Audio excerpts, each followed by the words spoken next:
Il existe une catégorie de personnes dont tu ne soupçonnes même pas l'existence. Elles ne sont pas forcément plus intelligentes que toi, elles n'ont pas forcément hérité d'une fortune. Pourtant, alors que tu es déjà à ton bureau, stressé par tes mails, ou que tu cours après ton premier client de la journée, sous un soleil de plomb, ces personnes, elles, sont ailleurs. Elles sont en train de marcher en forêt, de lire un livre à leurs enfants, ou peut-être même qu'elles dorment encore. Et pourtant, pendant qu'elles ne font rien, leur compte en banque gonfle. Chaque minute, chaque heure, sans qu'elles n'aient à lever le petit doigt. On t'a toujours appris que pour gagner plus, il fallait travailler plus. Plus d'heures, plus d'efforts, plus de sacrifices. Mais si je te disais que c'est le plus gros mensonge de notre siècle, si je te disais qu'il existe une faille dans le système, une méthode silencieuse qui permet de déconnecter totalement ton temps de tes revenus. Ce n'est pas une formule magique, c'est une architecture mentale. Regarde bien autour de toi. Il y a deux mondes.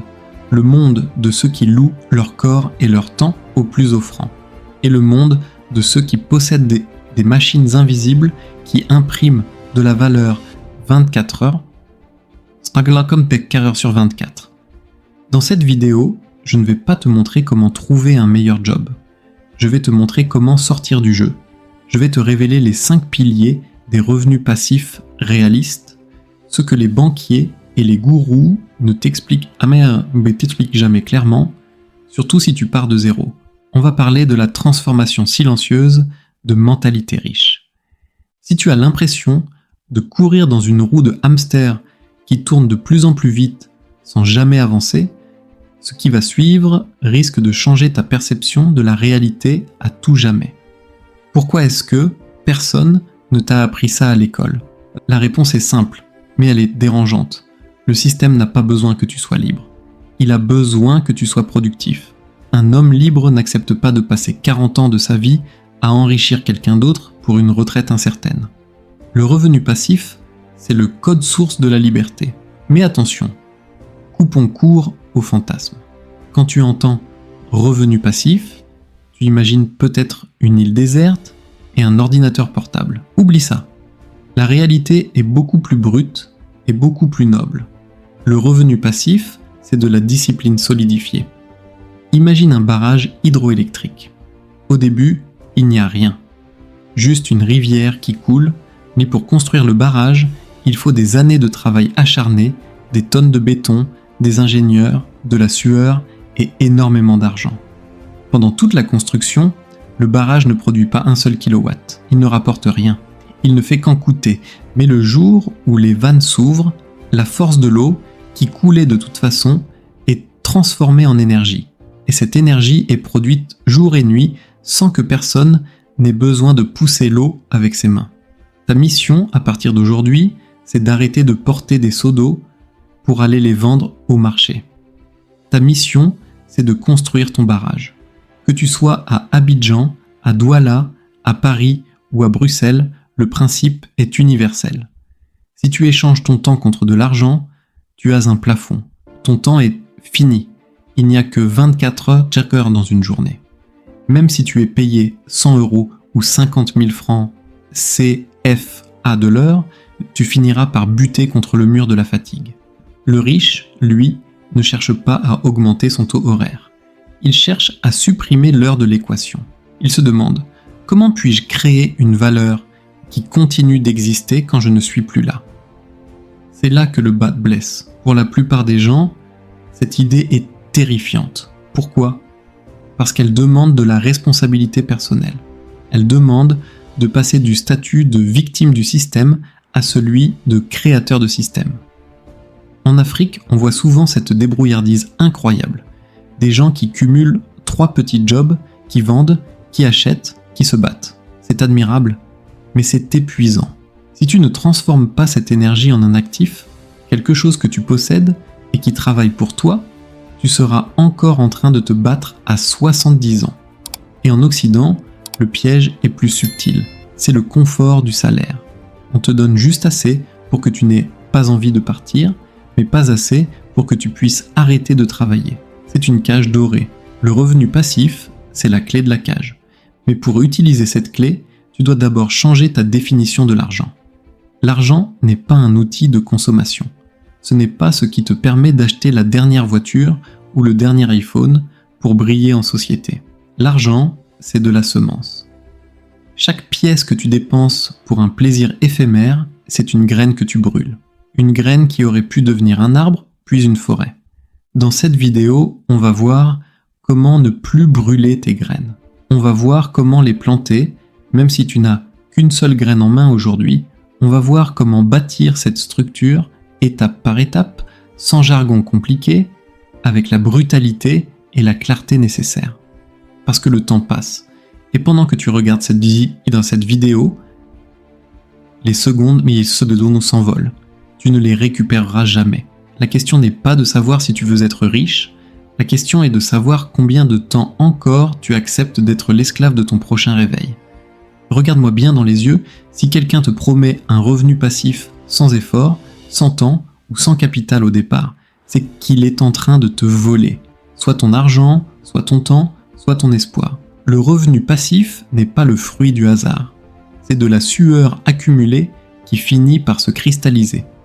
Beaucoup de gens échouent avant même de commencer parce qu'ils cherchent la porte de sortie avant d'avoir trouvé l'entrée du stade. Ils veulent la récompense sans le processus. Mais dans la vraie vie, l'univers ne te donne pas ce que tu veux. Il te donne ce que tu as bâti. Il y a 2 types de capital dans ce monde. Le capital financier, l'argent que tu as déjà. Le capital de sueur, le temps, l'énergie et les compétences que tu investis quand tu n'as pas encore d'argent. Si tu n'as pas d'argent aujourd'hui pour investir dans l'immobilier ou en bourse, ne dis pas « je ne peux pas ». Dis « je vais utiliser mon capital de sueur ». Que tu sois un étudiant à Dakar ou un employé fatigué à Lyon, tu possèdes tous les jours 24 heures. La différence entre le riche et le pauvre, c'est ce qu'ils font de leurs heures orphelines. Ces heures après le travail, après les cours, ces heures où tout le monde se repose devant des vidéos inutiles. Je vais te donner les 5 voies qui fonctionnent vraiment en 2026. Pas de magie, juste de la logique. 1. Les actifs numériques, le capital de l'esprit. C'est sans doute le plus accessible. Créer un contenu, un e-book, une formation ou un logiciel. Tu le fais une fois, ça te demande des nuits blanches, des doutes, de la frustration. Mais une fois que c'est en ligne, c'est un soldat qui travaille pour toi. Un jeune au Cameroun, avec une simple connexion internet, peut vendre son expertise à un client au Canada pendant qu'il dort. C'est la démocratisation de la richesse. Mais attention, ça demande une discipline de fer pour produire de la qualité. 2. Le dividende et la bourse, l'argent qui fait des petits. C'est le plus pur des revenus passifs. Tu possèdes une part d'une entreprise, comme Apple, Coca-Cola ou des banques locales stables. Ces entreprises travaillent, vendent, innovent et à la fin, elles te reversent une partie des bénéfices. Tu n'as rien fait, à part avoir eu la discipline de ne pas dépenser cet argent dans un nouveau vêtement. C'est l'art de planter des graines d'argent. 3. L'immobilier de rendement, le ROC. Que ce soit de la location classique, de la courte durée, ou même de la gestion de parking. C'est tangible, c'est solide. En Afrique, celui qui possède la terre ou le mur possède le respect et la sécurité. En Europe, c'est le levier de la banque qui te permet de bâtir un empire avec l'argent des autres. C'est une stratégie de patience. On ne devient pas riche en un an avec l'immobilier, mais on devient libre pour toujours. 4. Les systèmes de business automatisés. C'est créer une entreprise où tu n'es pas l'homme orchestre.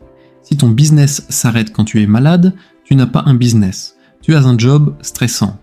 Le revenu passif, c'est déléguer, créer des processus, utiliser l'IA pour automatiser les tâches répétitives. C'est passer de travailleur à architecte. 5. La propriété intellectuelle et les redevances. Écrire un livre, composer une musique, déposer un brevet. C'est transformer une idée en un actif éternel. Chaque fois que quelqu'un utilise ton idée, tu reçois une commission. C'est la forme la plus haute de la richesse, car elle ne dépend que de ta créativité. Maintenant, parlons de ce qui fait mal.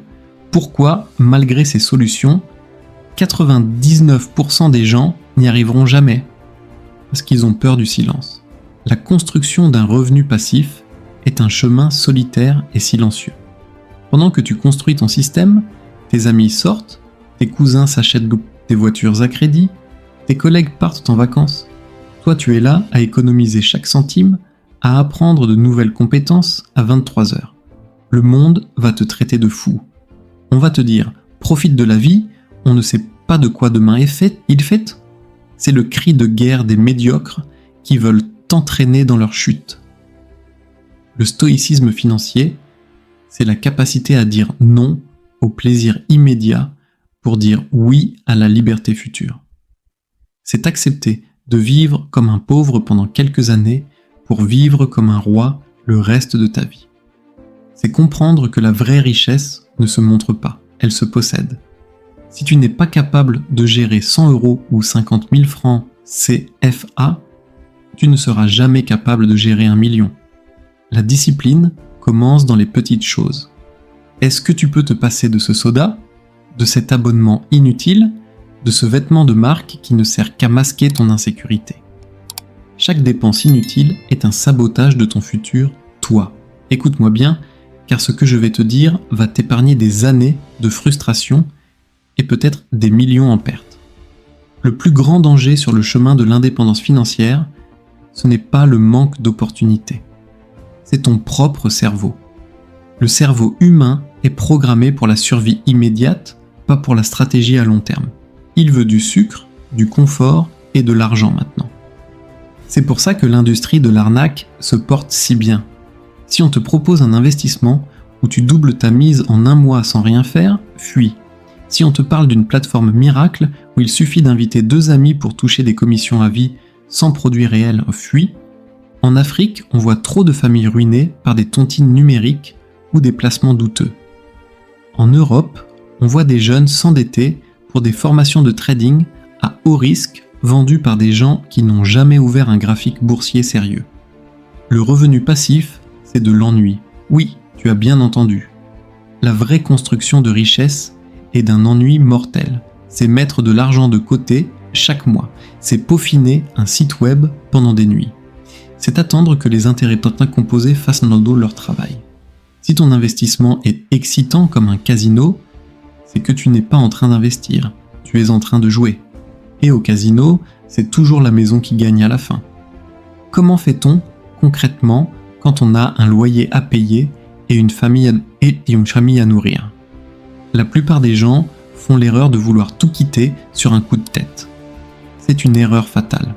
Ton emploi actuel, aussi frustrant soit-il, est ton premier investisseur. C'est ton salaire qui va acheter tes premières graines. Voici le plan de bataille en 3 étapes. Étape 1. L'audit de vie. Regarde tes dépenses avec la froideur d'un chirurgien. Élimine le superflu. Chaque dépense qui ne contribue pas à ta survie ou à ton avenir est une fuite dans ton réservoir. Que tu gagnes 200 000 francs CFA ou 3 000 €, si tu dépenses tout, tu es pauvre. La richesse, c'est la différence entre ce que tu gagnes et ce que tu dépenses. C'est cette marge qui est ta liberté. Étape 2. La création du surplus. Si après ton audit, il ne reste rien, tu as un problème de revenu, pas de gestion. Tu dois augmenter ta valeur sur le marché. Apprends une compétence le soir.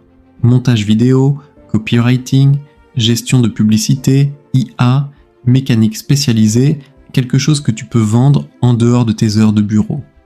Ce surplus ne doit jamais servir à améliorer ton style de vie. Il doit être intégralement injecté dans ton système de revenus passifs. Étape 3. Le basculement progressif. Ne quitte ton travail que lorsque tes revenus passifs couvrent tes besoins vitaux, loyer et nourriture. Et pas avant. À ce moment-là, tu ne travailles plus parce que tu dois, mais parce que tu veux. C'est là que la magie opère. Quand la peur de manquer disparaît, ta créativité explose et tes revenus actifs finissent souvent par dépasser tout ce que tu avais imaginé. La richesse n'est pas un chiffre sur un écran. C'est une structure mentale. Tu peux donner $1 million à un homme qui a une mentalité de pauvre et dans 2 ans, il sera de nouveau pauvre avec des dettes en plus. Pourquoi ? Parce qu'il n'a pas changer son logiciel intérieur. Devenir riche, c'est une transformation silencieuse. C'est quand tu commences à préférer la lecture d'un bilan financier au visionnage d'une série. C'est quand tu trouves plus de plaisir à voir ton actif grandir qu'à porter des chaussures tonneau chères. C'est quand tu réalises que le silence est plus puissant que le bruit des réseaux sociaux. Le stoïcisme nous apprend que nous ne contrôlons pas l'économie mondiale, nous ne contrôlons pas les décisions des gouvernements, mais nous contrôlons nos réactions et nos choix. Tu as le choix là maintenant. Tu peux fermer cette vidéo et retourner à ta vie d'avant. Tu peux te dire que c'est bien joli tout ça, mais c'est pas pour moi. Et dans 5 ans, tu seras exactement au même endroit, avec 5 ans de fatigue en plus. Ou alors, tu peux décider que cette journée est le point de rupture. Que tu vas enfin commencer à planter ce manguier.